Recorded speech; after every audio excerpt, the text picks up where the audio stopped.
you have 3/4 or more of a dollar, you could still use it. But a lot of people don't know that.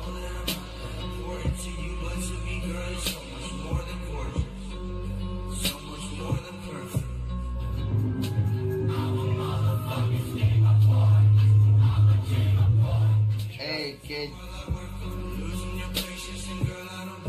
I got the name Lil Peep because since I was a small baby, my mom has called me Peep. I don't know why. Peepers. Peep.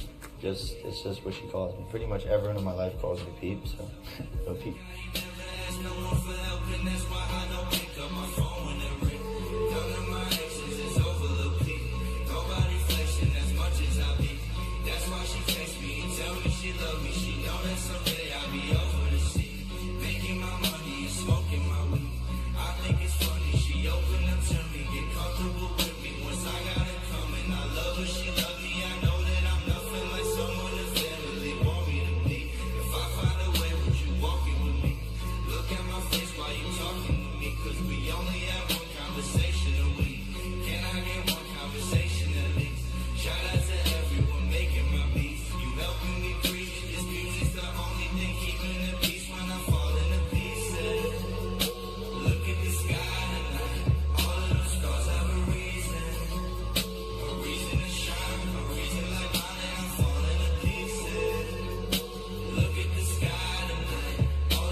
Hi.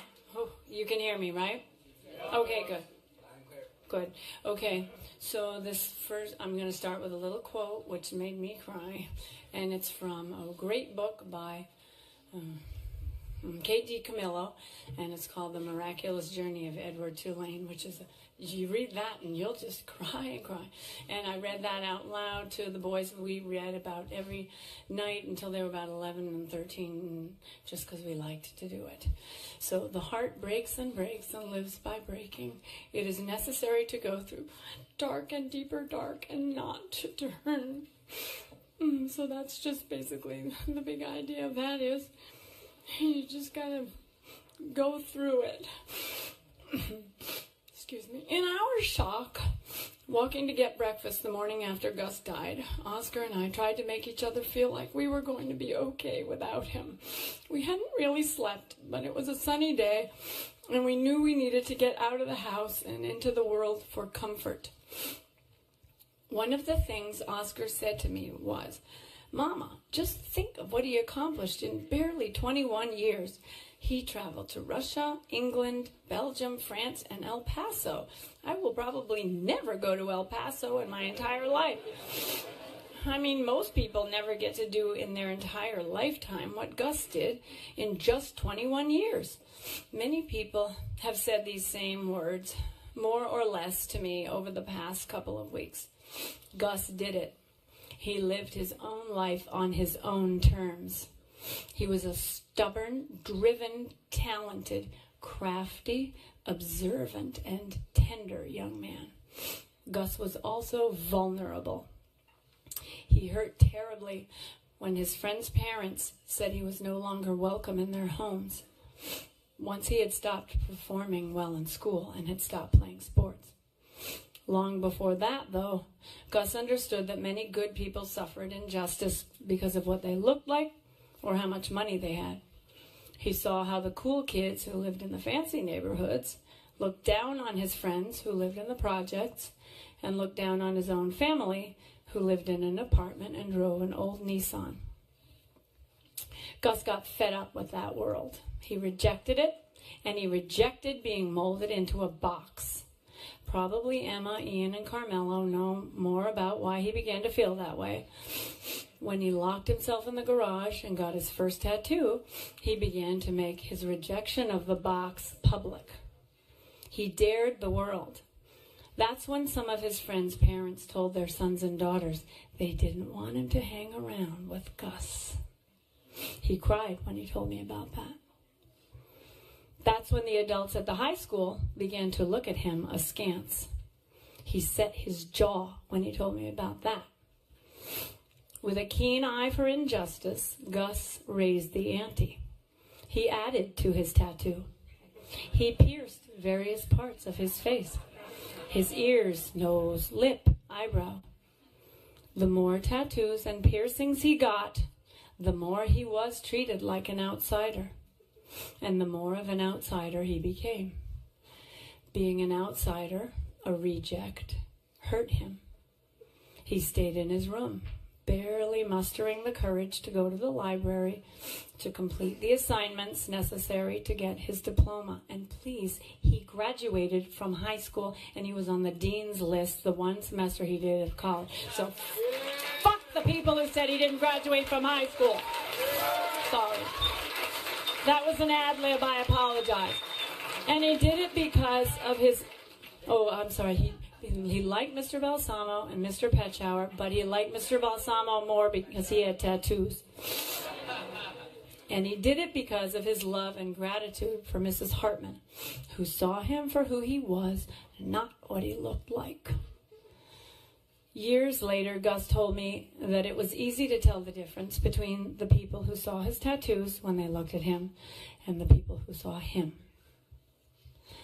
Gus decided to move to California and left at 17. He tried to take classes, but few were available to an out-of-state resident. It was there that he discovered he could express his sorrow and joy and despair with his music. You may be surprised, you may not, but you may be surprised to hear that Gus and his housemates had a weekly Frank Sinatra night. His favorite song to sing was Fly Me to the Moon. And he was fucking good at singing it. When he returned from California, he began to make music at our home. My mother bought him some beats and explained to me why I should take this work seriously. So he and I drove to Best Buy, and I bought him a pair of fancy red earphones. He worked and worked and worked. He made me wear earplugs at night so I wouldn't hear him, but I did hear him belting it out. He worked like that typically through the night, going to sleep when I got ready for work. If you had seen Gus walking down the street, you might have been put off, scared even. You might have thought, what a loser, or yikes, I had better cross the street. If you had known he stopped caring about school, you might have thought, what a loser, and I don't want my kid hanging around with him. He could get into some bad habits. If you had seen his filthy fingernails, you might have run away. If you had made these judgments about this teenager, about this young man struggling on his own to find meaning as a man, then I ask you to use this moment right now as a time to reflect on your actions. Ask yourself these questions. Do I really know this person? Have I sat down face to face and asked him to tell me about himself? Do I know what matters to him? Do I know what he values? What hurts him? What he loves? And why? Am I assuming this strange or scary looking person has no plans for himself?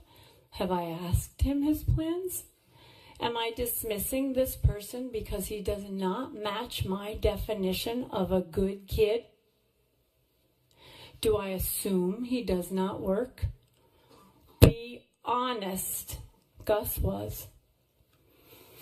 Gus wrote a song about wanting to burn his high school down. He didn't like most of the adults there. He despised the social scene. I say most of the adults. Most, not all. Must everyone fit into the box? Why must we have a box?